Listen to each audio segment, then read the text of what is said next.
Hi friends, welcome back to our channel. Friends, మన ఛానల్లో cricket సంబంధించిన ప్రతి చిన్న అప్డేట్ మన ఛానల్లో రెగ్యులర్ వస్తుంటాయి. ఇంకా మన ఛానల్ని సబ్స్క్రైబ్ చేసుకోకపోతే ఫ్రెండ్స్ వెంటనే సబ్స్క్రైబ్ చేసుకోండి అండ్ పక్కన బెల్ని యాక్టివేట్ చేసుకోండి. అండ్ అదే ఇంకా మన వీడియోని లైక్ చెప్తే ఫ్రెండ్స్ వెంటనే లైక్ చేసి మన వీడియోలకి తింటుంది. ఫ్రెండ్స్ తప్పకుండా లైక్ చేయండి. లైక్ చేస్తే మన వీడియో మనకి ఫాస్ట్ రీచ్ అవుతుంది. ఆల్మోస్ట్ అక్కడ మరి 20 ఓవర్స్ అయితే ఆడిలని చెప్పుకోవచ్చు. అక్కడ మరి 10th వికెట్లో అక్కడ మరి నాథన్ లయన్ అండ్ స్కాట్ బోలండ్ ఆ 20 ఓవర్స్ లో మనలో ఒక్క వికెట్ కూడా తీయలేకపోయింది. ఆ ఒక్క వికెట్. సో చాలా డిసప్పాయింట్ బౌలింగ్ అయితే మనకైతే కనబడుతుంది. అక్కడ అందరు కూడా మరి అక్కడ టైర్డ్ అయ్యాలని చెప్పుకోవచ్చు. ఆల్మోస్ట్ సిరాజ్ 25 ఓవర్స్ వేసిండు, బుమ్రా 25 ఓవర్స్ వేసిండు. ఇక ఆకాశ్ దీప్స్ కూడా కొంచెం నిగలైతుంది అక్కడ. సో అతను కూడా మరి ఎక్కువసేపు అయితే ఫీల్ లేడు. ఇక స్పిన్నర్ల దగ్గర నుంచి ఎలాంటి పర్ఫార్మెన్స్ అయితే మనకి రాలేదు.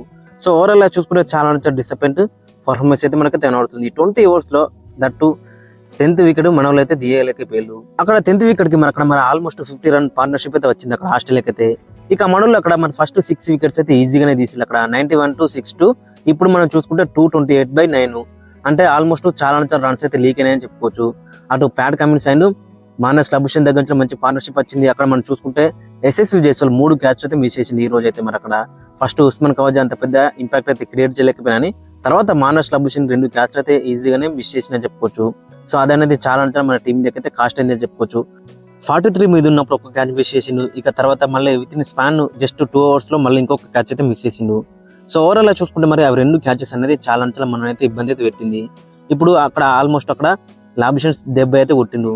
సో ఎరండి అక్కడ 30 పరుగులు అయితే ఎక్కువ కొట్టిందని చెప్పుకోవచ్చు. ఇక తర్వాత మరి సిచ్యువేషన్ అనేది డిఫరెంట్ ఉండేది. అక్కడ వికెట్ పడితే మాత్రం ఖచ్చితంగా అక్కడ మరి ఆస్ట్రేలియాని 250 లోపే ఆల్అౌట్ చేసేవాళ్ళం. బట్ ఇంకా 80-90 పరుగులు అయితే ఈజీగానే ఇచ్చిందని చెప్పుకోవచ్చు మన వాళ్ళు అయితే. సో ఓవరాల్ చూసుకుంటే చాలా ఇబ్బంది అయితే పడ్డారు మరి లాస్ట్ వికెట్ తీయడానికి. బట్ బుమ్రా అండ్ సిరాజ్ అయితే మంచి స్పెల్స్ అయితే వీళ్ళ దగ్గర నుంచి అయితే కనబడ్డాయి. బట్ వీళ్ళు ఏం చేస్తారు అక్కడ అరౌండ్ 25 ఓవర్స్ అయితే వేసి ఇద్దరు కలిసి చాలా టైర్డ్ అయ్యారు. దట్టు ఫీల్డర్స్ కూడా వీళ్ళకైతే సహకరిస్తలేరు క్యాచింగ్ లో. సో కాబట్టి చాలా డిసప్పాయింట్మెంట్ అయితే కనబడేది లాస్ట్ హాఫ్ అన్ అవర్ లో. ఇక డే 5 అక్కడ మనం చూసుకుంటే మొత్తం 96 ఓవర్స్ అయితే మిగిలి ఉన్నాయి. ఇక ఆస్ట్రేలియాకి ఒక వికెట్ ఉంది. అండ్ 333 రన్ల లీడ్లు అయితే ఉన్నారు ప్రస్తుతానికి అయితే వాళ్ళు. ఇక మన టీం మరి ఏ విధంగా చేంజ్ చేస్తుంది అనేది చూడాలి. మరి ఏమైనా ఆస్ట్రేలియా వాళ్ళు డిక్లేర్ ఇచ్చి మరి అక్కడ ఫ్రెష్ గా స్టార్ట్ ఇస్తారనేది చూడాలి. ఇక లాస్ట్ డే 5 మాత్రం చాలా ఇంట్రెస్టింగ్ ఉండబోతుంది. ఫ్రెండ్స్, మరి మీకు ఒపీనియన్ అయితే కింద కామెంట్స్ కింద మెన్షన్. మరి డే 5 లో మన టీం గెలుస్తుందా లేదంటే డ్రా వైపు వెళ్తుందా అనేది ఇంట్రెస్టింగ్ గా మనకైతే కనబడుతుంది. ఫస్ట్ అక్కడ మనం మెయిన్ గా చూసుకుంటే వికెట్స్ అయితే త్వరగా ఇచ్చాలనుకో ఖచ్చితంగా చాలా ప్రెజర్ అయితే ఉంటుంది. తర్వాత వచ్చే బ్యాట్స్మెన్స్ కి ఓపెనర్స్ దగ్గర నుంచి అరౌండ్ ఒక 100 రన్ పార్ట్నర్షిప్ వస్తే చాలా ఈజీ అయితే ఉంటుంది మరి మ్యాచ్ గెలవడంలో.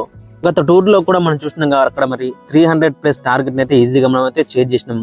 ద క్రెడిట్ గోస్ట్ అక్కడ రిషబ్ పంత్ అండ్ శుభ్మన్ గిల్ చాలా బెటర్ రాణించారు వాళ్ళైతే. సో కాబట్టి మరి ఇక్కడ కూడా మనం గెలిచే ఛాన్స్ అయితే ఉంది. కాబట్టి అక్కడ మెయిన్ గా చూసుకుంటే ఓపెనర్స్ దగ్గర నుంచి అయితే మంచి పార్ట్నర్షిప్ అయితే రావాలి. మరి మెయిన్ ఓపెనర్స్ అని చెప్పుకోవచ్చు. మరి ఈ మ్యాచ్ గెలవాలంటే ఖచ్చితంగా ఓపెనర్స్ అనేది మంచిగా రాణించాలి.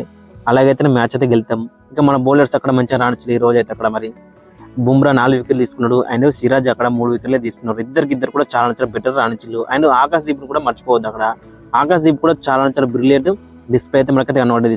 చాలా లైన్ అంత అయితే మంచిగా కనబడేది. బట్ అన్ఫార్చునేట్లీ అతనికైతే వికెట్స్ అయితే రాలేవు. అన్లక్కీ అని చెప్పుకోవచ్చు. ఇతని బౌలింగ్ లోనే అక్కడ 2 క్యాచెస్ అయితే మిస్ అయినాయి అని చెప్పుకోవచ్చు. సో ఓవరాల్ చూసుకుంటే మరి ముగ్గురు ఫాస్ట్ బౌలర్స్ అయితే చాలా బెటర్ రాణించారు.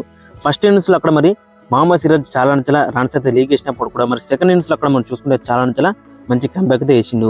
సో ఓవరాల్ చూసుకుంటే చాలా బెటర్ గా మనకైతే కనబడేది మన ఫాస్ట్ బౌలర్స్ దగ్గర నుంచి. బట్ ఆ లాస్ట్ ఒక్క వికెట్ తీస్తే ఎర్లీగా మాత్రం చాలా బెటర్ అయితే ఉండేది. 50 పరుగులు అయితే మనలు ఎక్కువ ఇచ్చని చెప్పుకోవచ్చు. మరి డే 5 లో కూడా మరి అక్కడ 2-3 ఓవర్లు ఖచ్చితంగా ఆడతారు అక్కడ మరి వాళ్ళిద్దరు.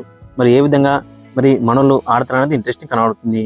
చూడాలి ఫ్రెండ్స్. అక్కడ మరి 330+ టార్గెట్ అంటే చాలా కష్టం అని చెప్పుకోవచ్చు. దట్టు ఎంసీజీలో మరి గెలిస్తే మాత్రం చాలా బెటర్ అయితే ఉంటుంది. ఫ్రెండ్స్, మరి మీ యొక్క ఒపీనియన్ అయితే కింద కామెంట్స్ అయితే మెన్షన్ చేయండి.